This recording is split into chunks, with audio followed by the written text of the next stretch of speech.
What up, mga solid subscribers? Okay, mic check tayo, no? Mic check, okay. Gumagana ang ating mic. Na-trauma na kasi ako eh. Nung nakaraan, biglang nawawala eh. May mga video ko guys na hindi ko na-release kasi naglolo ko yung mic ko, nakakainis, no? Okay guys, so papanood na guys, na very big shout po kay, yan, isang solid na 18, no? Hindi ko na naman magitin na syempre. Nag-PM siya sa akin, okay. Panoorin ko nga daw to guys. No? Guys, since this is a Sony Music, this is a Sony Music eh. No? This is Sony Music Philippines. No? Guys, napakahigpit po talaga nito no? Pag nagre-release ng mga videos or kung ano man. No? Since, ano bang group? Yon Yara guys. No? Yara. Under ng Sony Music sila. No? Every release ko po talaga ng mga videos or music videos na tayo po inabablock po guys. No? Kaya, siguraduhin ko na guys. Lalagyan ko po siya ng, ano dyan, ng watermark guys. No? Pang ano lang naman, panigurado lang po guys, no? Kasi mahirap po talaga pag tayo ay na-block, no? Alam niyo na. Mahirap po. Ilang beses ko naranasan yan. No? May time na nag-PPM ako kay Jelu, sabi ko sa kanya, ito yung ano, yung mga videos ko na block, no? Kasi syempre may time na busy siya, no? Kaya hindi niya. Pero siya naman nagsabi sa akin, send ko raw sa kanya yung mga nabablock ko ng mga video, ng mga music video na. Pero syempre, Jelu of Yara guys, no? May time na hindi na rin niya na nagawa ng busy rin talaga sila. No? So, yun lang. Kaya, ayun. Tara, panorin natin guys. No? Tara, panorin po natin at may kita na dito yung behind the music na I think ikukwento nila rito kung ano talaga yung pinaka-meaning ng behind the music nga guys. Eh. Okay, let's go. Simula at Wakas is literally the title of it, Simula at Wakas. So, the symbol that we gave for this EP is a period, which basically is the end of the whole trilogy, but also it's a beginning of a new era. So, ayun po talaga yung pinaka-meaning niya. Akin ba? Or parang ano yung audio nila, yung mic or baka sa akin baka speaker ko. Parang we had to experience a lot of things throughout the whole journey of the trilogy, and for me, yung period din, it symbolizes maturity. Kumbaga, hindi na siya exclamation point, hindi na siya patanong, but a period is a statement. Diba? Sinabi ko sa inyo guys sa mga videos ko, no? Habang tumatagal guys, nagmamature talaga ang SB19, no? Na hindi na sila nag-i-stay sa kung ano sila before, no? Talagang tuloy-tuloy sila sa pag-angat po talaga. And it shows maturity. And we're ready to start a new era. Yun po yung perfect. Nice. Perfect. Yeah.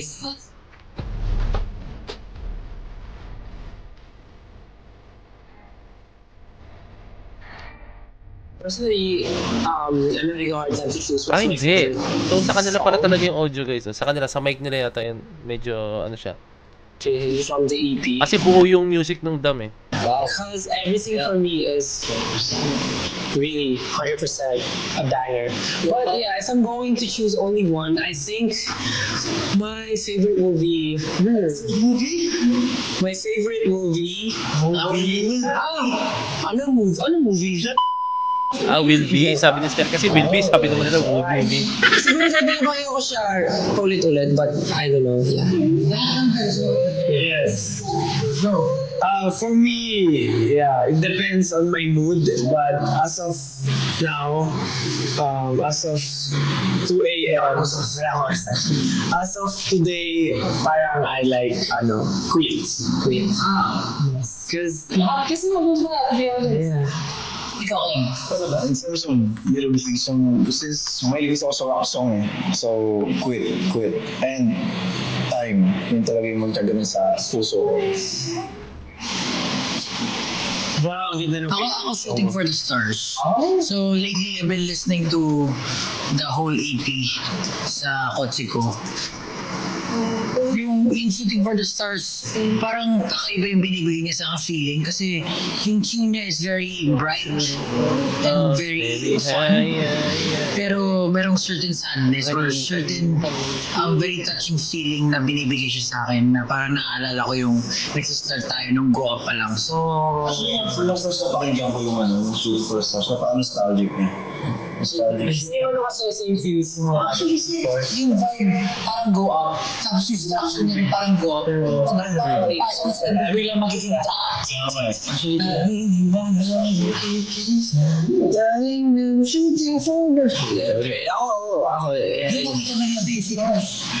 Parang marami din, hindi rin na makabili. Luka, time. Gusto ko rin yung quit. 8 on ball. lahat na. Kami lang, Josh. Sige, ano na lang, sa mood mo ngayon, ano yung sa tingin mo? Sa mood ko ngayon, Luka. Luka. Yeah. I guess we'll never know. I guess we'll never know. Favorite na ako na napag-usapan namin doon ni Oswald at ni Kuya Brian Lotto, yung line sa Shooting for the Stars, na sabi ko, sana ako yung nakaisip ng line na yun, yung line ni Ken na I found my way when I found my wavelength, I found my strength inside. Sobrang ganda ng rhyme scheme, yung words sobrang impactful. I found my way, I found my wavelength, I found my strength inside. Sobrang ganda ng rhyme scheme, yung words sobrang impactful. I found my way when I found my wavelength, I found my strength inside. Solid, sobrang Sabi ko parang manalo ko ito. Sige na, iyay lang ako. Sabi ko lang yung sige na, iyay. O yung buhay lang. ay hindi malabas. Gusto na yung lyrics ko doon, ginawa ko doon. Hindi naman napaglaw basta. Mas malakas na basta. Ganun na isip ko doon Actually, it's summer. I think alam ko na, baka hindi gumagana yung mic nila, no? Kasi kahit malayo yung mic, pare-pareho yung tono ng mic nila. So I think, depende na lang sila sa mic ng camera yata nila or what, no? Hindi lumalapag lang basta. Hindi na lumalabag lang basta. Mas lumalakas kasi basta. Huwag yung ay. Many things we can't control. Many things we can't control. I mean, like, the reality is like you can't really control like people's feelings and like what they feel towards you. You can't really like things will, like happens suddenly, but like you can't do anything about it because the garbage has been done.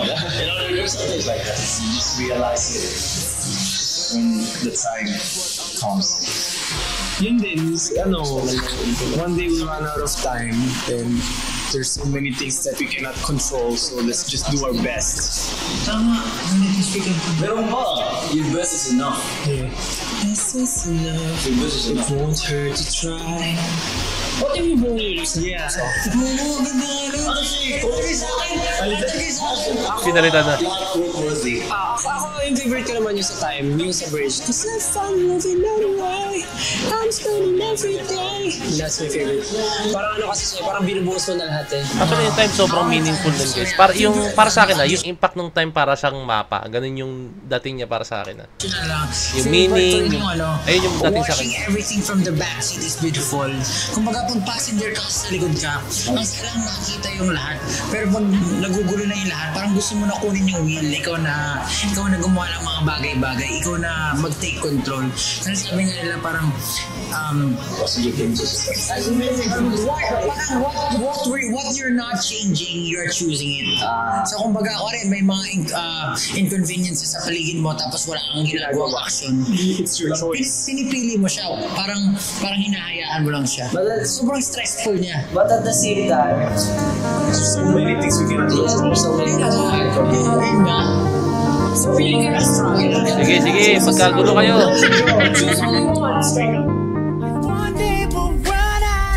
One fun ba about of making the EP? Hi! Paano fun fact? Siguro yung pinaka nahirapan kami is mamili yung title track and yung next focus track yung next after that. Nahirapan kami. Nagkaroon pa kami ng time na nagkaroon kami ng debate. Tapos para kami nagre-present ng thesis bakit yun yung gusto naming focus track. So the team and partners were choosing yung time to be the focus track sa pag-release ng EP. Pero we felt like parang hindi yun yung nafe-feel namin na focus track. Tapos during that time, wala pa yung Dungka. Tapos sabi ni Pablo, gagawa daw siya ng malupit na kanta. Tapos nung lumabas na siya, mixed pa rin yung feelings ng karamihan, lahat. Na parang, ito na ba talaga yung focus track? Kasi in a way, di ba, parang pag time, parang ano siya minsan hindi mo malalaman if it represents the entire SB19. Yeah. Kaya binasag na lang namin lahat. Sabi namin, wala natin overtake. Ilabas na lang natin sabay. Tapos parang ang funny pa din doon kasi parang this is the nangyari, the first time talaga ever as a group na nagkasundo kami sa isang decision na hindi yun and ito yun yung next. Nagkasundo kami na parang hindi talaga time yung tama. Tapos yun, sinuggest ni Dico na parang na lang, what if sabay? Tapos, kahit magastos, no? Oo nga, sige, sabay na lang. Pero syempre, surprise kami. So, nahirapan kami. That's why sabay kami nag-release ng dalawa na yung focus natin. So, because Isang class. we cannot decide. Like I'm crashing down on the ground. 8-ton ball, yeah, we break it down. Get it, di naman na bang lang basta. Dandami kasi nangyayari. Pero siguro masasabi ko isa sa mga favorite memories ko. Siguro yung hindi tayo magkasundo-sundo sa time. Story yung gagawin natin. Lahat kasi maganda.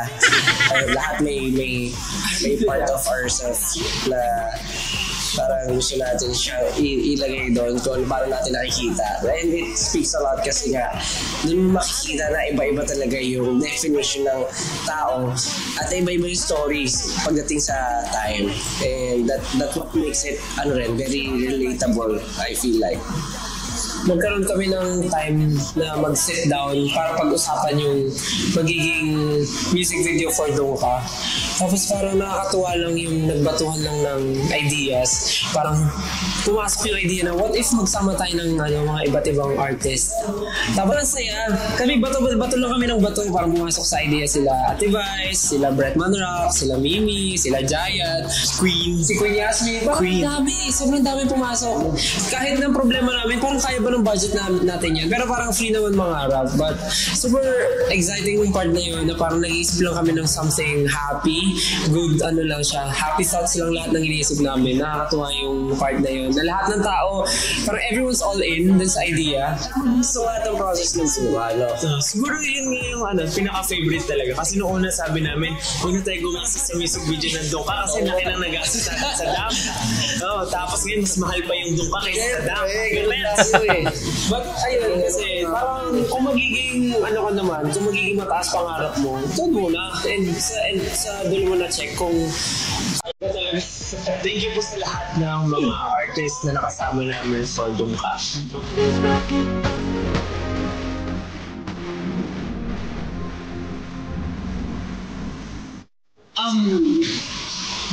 This EP is a mixture of pride and gratitude kasi this marks the end of the trilogy, kaya siya period na, pero at the same time yun nga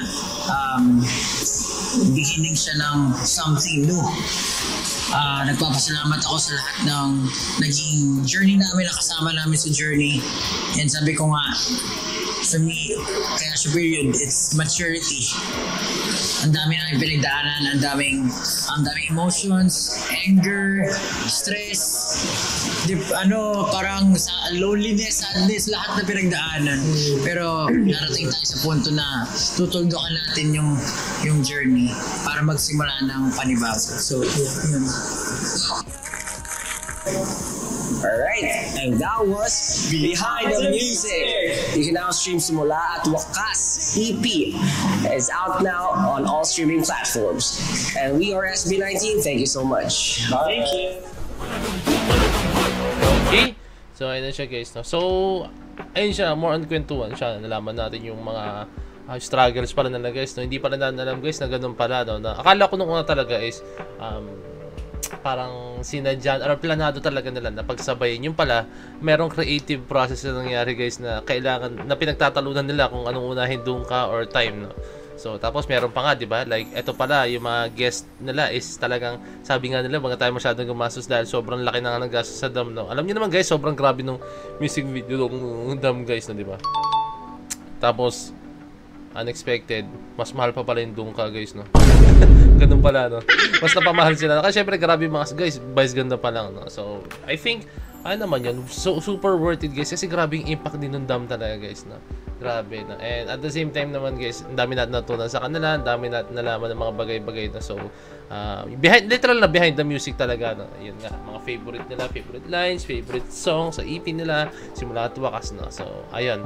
Nakakatuwa lang, syempre. Alam mo yun, nagre-reflect din naman sa kanila yung song, kung ano yung favorite nila sa EP nila, guys, di ba? So, ayun lang. I hope na-enjoy natin tong video to as much as I did, guys. Sobrang nag-enjoy ako dito. Kasi syempre, yun naman ang goal natin, guys. No? Malaman natin yung